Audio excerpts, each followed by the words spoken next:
Reject કરો, આપણા સહીથી reject થયેલો છે. હા, કેમ કે તમારી જે માંગણી હતી, જો દરેક વસ્તુના લીગલ આસ્પેક્ટ જોવાના હોય. તમે જે જગ્યા માંગી હતી એ જગ્યા આપી શકાય એમ નથી, સરકારી જગ્યા છે ને. અમે તમને બીજા સર બેન, આ તમારો ઓર્ડરની અંદર 526 નંબરની જે પહેલી એમાલ્ગેશનની જે નોંધ છે ને, હા, એ ગૌચરની જ છે.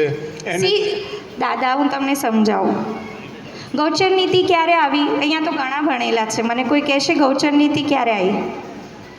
એ તો હવે હા, તમને સાચું માર્ગદર્શન નથી એટલે વિરોધ થાય છે. જો પહેલી વસ્તુ, ગૌચર નીતિ આવી છે 2015માં. બધા વસ્તુ ધ્યાન રાખો. 2000, મારી વાત સમજો, તમે હજી સમજતા નથી એટલા માટે જ હું સમજાઈ રહી છું. ગૌચર નીતિ આવી છે 2015માં.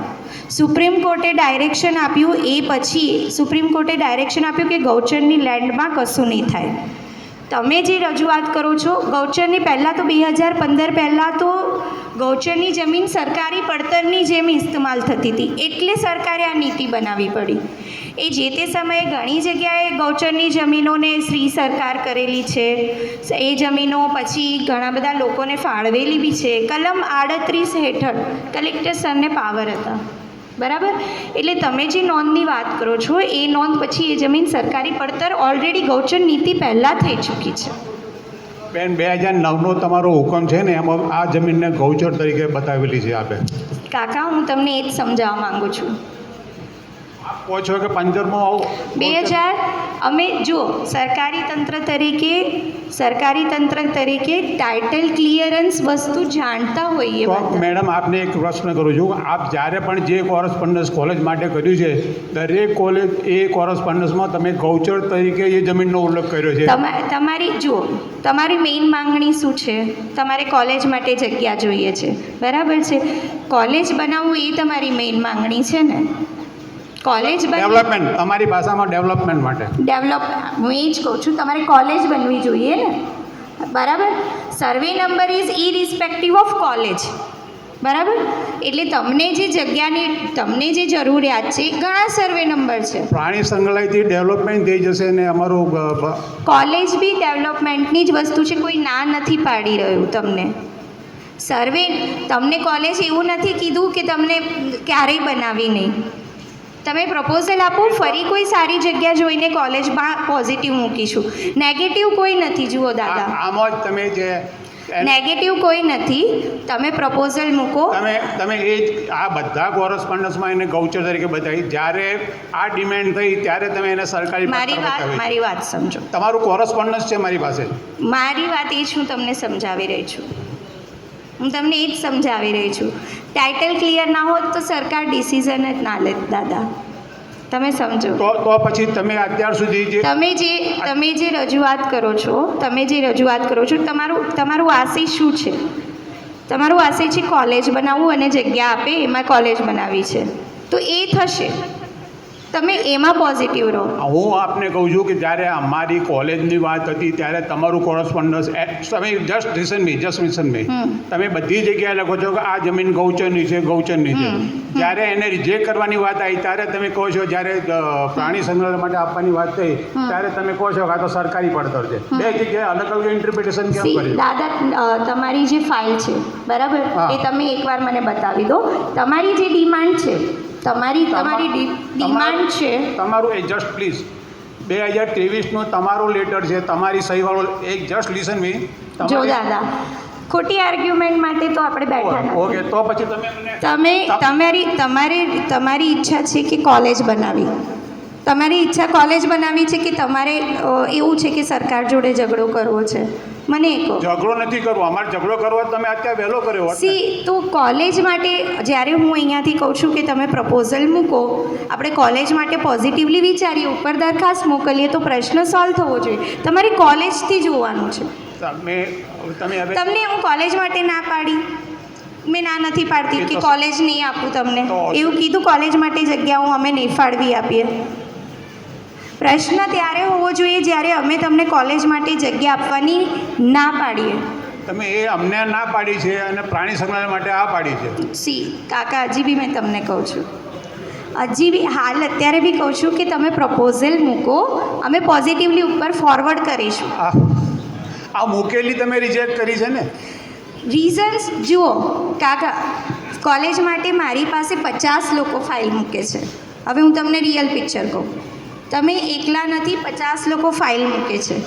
સરકારે દરેક ફાઇલ દરેકને પોઝિટિવલી રિમાર્ક કરીને હંમેશા હા પાડતી નથી, જુએ છે કે આ જમીન સરકારી છે અને એક પ્રાઇવેટ વ્યક્તિને આપીશું, બીજા 100 રેડી થશે આપવા માટે.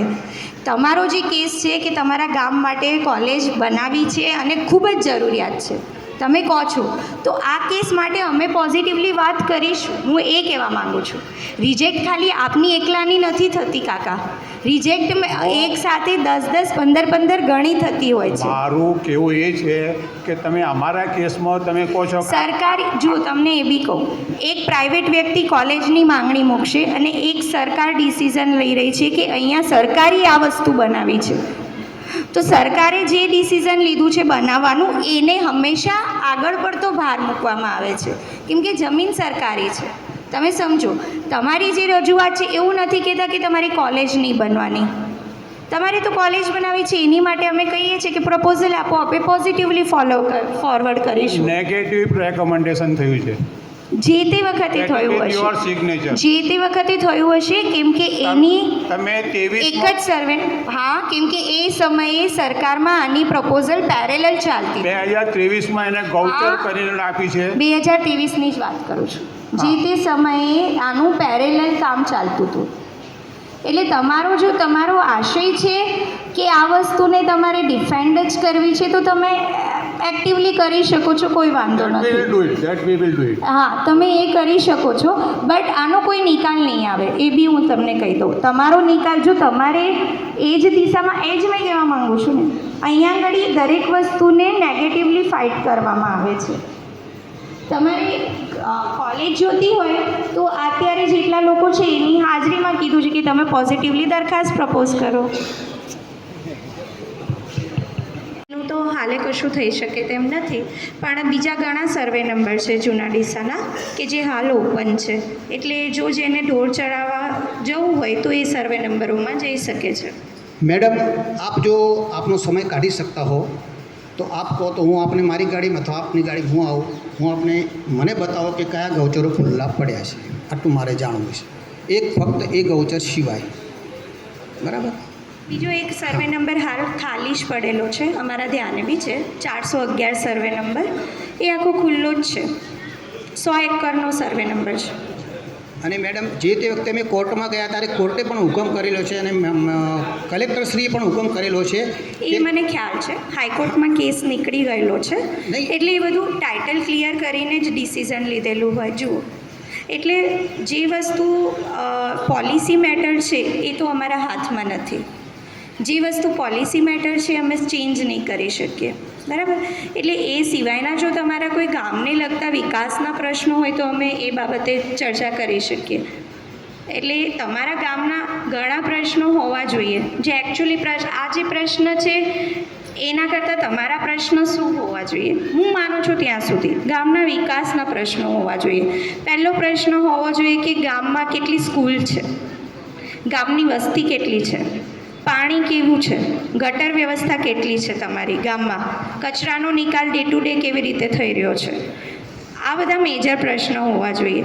જ્યારે ગામના વિકાસની વસ્તુ થતી હોય, હું તમને એક એક્ઝામ્પલ તરીકે આપું, આજે આવવાનો આશય બીજો બી છે, જે હું અહીંયા આવી છું એનો આશય બીજો બી છે. પહેલો આશય એ કે હંમેશા ડેવલપમેન્ટને અવરોધ કરશો તો ગામ ક્યારેય આગળ નહીં આવે. જ્યારે હું તમને સમજાવું કે નગરપાલિકામાં કોઈ જગ્યાએ ગાર્ડન બન્યું, એક એક્ઝામ્પલ રૂપે સમજાવું છું.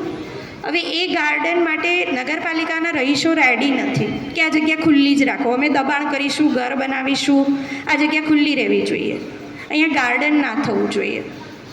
તો આજથી લઈને 20 વર્ષ પછી તમારા જ બાળકો જ્યારે કોઈક ડેવલપમેન્ટ વિશે વિચારશે કે અમારા ગામનું શું ડેવલપ છે, અહીંયા લોકો કેમ રોજગારી ઓછી છે, કેમ અહીંયા હરવા ફરવાની જગ્યાઓ નથી, ગામ એટલે માત્ર ખેતી ગૌચરથી પતી નથી જતું, એ બેઝિક વસ્તુ છે. બેઝિક છે, આ બેર મિનિમમ હોવું જોઈએ જીવન જીવવા માટે. શું હોવું જોઈએ? ગામમાં ખેતી હોય, હોવી જોઈએ. ડેરી હોય, હોવી જોઈએ. હોસ્પિટલ હોય, હોવી જોઈએ. સ્કૂલ હોય, એ હોવી જોઈએ. એ બેઝિક ફેસિલિટી છે, બેઝિક ફેસિલિટી છે. આજે ઉઠીને 20 વર્ષથી આખી જિંદગી, આ 100 વર્ષ સુધી તમને આ બેઝિક ફેસિલિટી મળે, ગામમાં કોઈ ગાર્ડન ના હોય, જોવાલાયક સ્થળ ના હોય, બરાબર, ગામમાં કશું જ એ ના હોય, તમે આખી 100 વર્ષ સુધી રહ્યા પછી તમને એવું થશે કે આ મારું ગામમાં સારું છે, ડેવલપ્ડ ગામ છે? કોઈને ગમશે? મને એમ કહો. તમે હરવા ફરવા એક જગ્યા ના જઈ શકો ગામમાંથી, ખેતરથી ઘરે, ઘરેથી ખેતર, ખેતરથી ઘરે, તો તમને ગમશે ના? ડેવલપમેન્ટના પાર્ટ્સ હોય.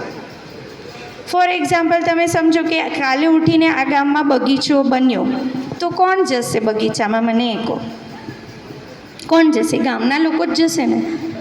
અમે અધિકારી તો 3-3 વર્ષે આવતા હોય, અમે તો આવીને બગીચામાં ફરવા જવાના નથી. બીજા કોઈ અધિકારીઓ આસેડાનું ગામ આવે, આ ગામ સિવાયના ગામના લોકો આવવાના એ બગીચામાં, જો અહીંયા બગીચા બને, આ સ્કૂલ બની છે, આ સ્કૂલમાં કોના બાળકો ભણે છે? આ તમારા ગામના બાળકો ભણે છે. હવે બગીચો બન્યો ફોર એક્ઝામ્પલ, તેમાં કેટલી બધી જરૂરિયાત બને. કોઈ માળીની જરૂર પડશે, કોઈ પાણી પીવાવાળાની જરૂર પડશે, કોઈ ચોકીદારની જરૂર પડશે. ગામના 10 લોકોને રોજગારી મળશે. તમારા ગામમાં લોકો આવશે મુલાકાત લેવા. તમે બેનિફિટ બી જુઓ. ડેવલપમેન્ટ એ માત્ર એક જ વસ્તુથી ડેવલપમેન્ટ નથી થતું. તમે કોઈ બી ડેવલપ્ડ કન્ટ્રીમાં જાઓ, આજે USA, કેનેડાની આપણે હંમેશા કમ્પેરિઝન કરતા હોઈએ છીએ, કોઈ બી કન્ટ્રીની, તો એમાં ખાલી આ 2 જ વસ્તુ છે? મને કોઈ કહેશે ખાલી 2 જ વસ્તુ? આ સરકાર તો આપી દે, ચલો બધાને ખેતી આપી દીધી, બધાને ઘર આપી દીધા, બધાને ડેરીમાં તમારે સફિશિયન્ટ છે, પણ એનાથી તમને એનાથી ખુશ ખાલી રહી શકો? મને એમ કહેજો. કોઈ ના રહી શકે. એમને કંઈક તો મનોરંજન, કાં તો કંઈક તો એવું જોવાલાયક સ્થળ હોય, કશુંક તો એ તમારો પાસ ટાઈમ. શું બાળક શું કરશે? ક્યાં જશે? તમે 100 કિલોમીટર દૂર અમદાવાદ મોકલશો, કાંકરિયાનું ઝૂ જોવા જા. તારે મનોરંજન જોઈએ છે તો કાંકરિયા જા ઝૂ જોવા. કેટલાની કેપેસિટી છે કાંકરિયાનું ઝૂ જોવાની ગામમાં? કોઈ બી વસ્તુ થતી હોય એના નેગેટિવ ના વિચારો, હંમેશા પોઝિટિવ લો. એક બેનિફિટ તમે જુઓ કે તમારા ગામમાં બની રહ્યું છે. ચાહત તો મારી પાસે કાંકરેજમાં જગ્યા છે, મોટા જામપુર 200 એકર, ત્યાં બનાવું. અહીંયાના લોકલ અધિકારી એટલા એક્ટિવ છે કે તમારા ગામમાં કંઈક નવું કરવા પ્રયત્ન કરી રહ્યા છે. તમારા ગામમાં કંઈક નવું થઈ રહ્યું છે, તો પોઝિટિવ લો. બાકી જો એ આવશે તો એનાથી ફાયદા છે, એ જગ્યા સુધરશે, 10 નવી દુકાનો બનશે, 12 લોકો બેસીને જે કાંઈ વેચશે, 2 પાણીપુરીની લારી બી ઊભી કરશે ને, લોકો જોવા આવશે ને, એમાં એની રોજીરોટી ચાલુ થશે. કાલે ઉઠીને ઝૂ બનશે એટલે ખાલી ઝૂથી થવાનું? હું તમને એક્ઝામ્પલ, પાણી સરખું જોઈએ, પાણી આવશે. રસ્તા સરખા જોઈએ, લાઇટ સરખી જોઈએ, ગટર લાઈન સરખી જોઈએ, બરાબર. માણસો બહારથી એ જોવા આવે, કેટલું બધું આવશે. એક વસ્તુથી નહીં પતે આ વસ્તુ, કેટલી બધી નવી વસ્તુ આવશે ગામમાં. તો હંમેશા નેગેટિવ વસ્તુ વિચારવી એ યોગ્ય નથી. મેં આજે જાણી જોઈને જૂના ડીસામાં આવી છું, એનું વન ઓફ ધી રીઝન છે કે મારે તમારી થિંકિંગ જોવી છે, તમે શું થિંક કરો છો. અને જ્યારે અમુક ગામ તો સામેથી મારી પાસે માંગી રહ્યા છે લાઇબ્રેરી બનાવો. અમે ક્યારે પોઝિટિવલી વિચારીએ? જ્યારે ગામનો સપોર્ટ હોય. પછી જો ગામ અગેન્સ્ટમાં જ જતું હોય હંમેશા, તો કોઈ બી અધિકારી કે અહીંયા તો ડેવલપમેન્ટ કરવાની કોઈ જરૂરિયાત નથી, કોઈ બી જમીનમાં આપણે ડેવલપમેન્ટનો પ્રયત્ન કરીએ છીએ, હંમેશા વિરોધ આવે છે. તો મારી ઈચ્છા છે કે ગામમાં પોઝિટિવિટી લાવો, તો કદાચ તમારું બી ભલું થશે અને બીજા લોકોનું બી ભલું થશે. અહીંયા આવેલા અધિકારી કે પદાધિકારી વધુમાં વધુ 5 વર્ષ, અધિકારી વધુમાં વધુ 3 વર્ષ, ગામ જીવનભર છે. તમે ના પાડશો, વસ્તુ નહીં બને, કોઈ બીજા ગામમાં જશે, એની ડેવલપમેન્ટ જોઈને તમે જેલસી ફીલ કરશો. 100%ની ગેરંટી લખીને રાખો, એફિડેવિટ આપી દો. 50 વર્ષે તમે જેલસ ફીલ કરશો કે આ ગામનો આટલો બધો વિકાસ થઈ ગયો એક નવી વસ્તુ આવવાથી. ડેરી બી આવી જાય છે ને ખાલી નવી ડેરી કે એક નવી હોસ્પિટલ તો બી ગામ આમ એ થઈ જાય છે કે યાર મારા ગામમાં નવી ડેરી બની ગઈ, બનાસ ડેરીએ કંઈક નવું નાખે ને તો બી આમ એ થઈ જાય કે મારા ગામમાં બનાસ ડેરીએ આ પ્લાન્ટ નાખ્યો. કોઈ કંપની આવી જાય ને એમએનસી, કોઈ કંપનીએ પોતાનું નવું કારખાનું ચાલુ કરી દીધું ને તો બી આમ ગામ એ થઈ જાય કે ચલો 10 માણસને જોબ મળશે મારા ગામમાં. તો મારે આવવાની વન ઓફ ધી ઈચ્છા એ બી હતી કે હું આશા રાખું કે નવા પ્રોજેક્ટ ગામમાં લોન્ચ થાય અને ગામનો કંઈક સુધારો આવે. તમે કોઈ સારા કામ માટે આવો આગળ, તમે કોઈ સારા કામ માટે મને આજ દિન સુધી આ મારી બી એક 2 વર્ષ થઈ ગયા. મને હંમેશા જૂના ડીસાના ગામો 2 માટે જ આવ્યા છે, 2 જ વસ્તુ લઈને, એક એનજીટી લઈને અને કોઈ બી બીજો પ્રોજેક્ટ આવે ને એટલે ના જ પાડવા. બીજા કોઈ કામ માટે મને આવીને જૂના ડીસાના એક વ્યક્તિ મને આપો કે જે મારી પાસે આવીને એવું બોલ્યું હોય કે મને આ પાટણ રોડવાળો હાઈવે ડબલ કરવો છે. આજે પહેલી વાર કીધું મને. આ 50 વાર મારી ઓફિસમાં આવી ગયા છે જૂના ડીસાના લોકો. ક્યારેય મને રજૂઆત નથી આવી કે મને પાટણ રોડવાળો જે રસ્તો છે નાનો પડે છે, સિંગલ છે, ડબલ કરી આપો. This is first time. તો તમારી નેસેસરી એ છે, નેસેસરી પર ફોકસ આપો. તમારી નેસેસરી છે કે ગટર શું છે અહીંયા, કેવી જૂના ડીસાની વસ્તી જુઓ તમે કેટલી બધી છે. જૂના ડીસામાં door to door waste collection શું છે, કચરો મેં જુઓ કેટલો કચરો છે જૂના ડીસામાં, કેટલો કચરો છે. ગ્રામ પંચાયત શું કોન્ટ્રીબ્યુશન કરે છે વેસ્ટમાં, કેવી રીતે door to door waste collection સારું કરી શકે. ઘન કચરા વ્યવસ્થાપન અહીંયા જરૂરી છે જૂના ડીસામાં, તમારે પહેલાં જરૂરી છે. એટલે આ બધા પ્રશ્નો એ વિકાસના પ્રશ્નો કહેવાય. ખ્યાલ આવ્યો? બાકી બધા તો વિરોધ, બાકી કંઈ મિનિંગ નથી. ગામની ઈચ્છા શું છે ને એ ઇમ્પોર્ટન્ટ છે ને ગામની ઈચ્છા વિકાસમાં હોવી જોઈએ.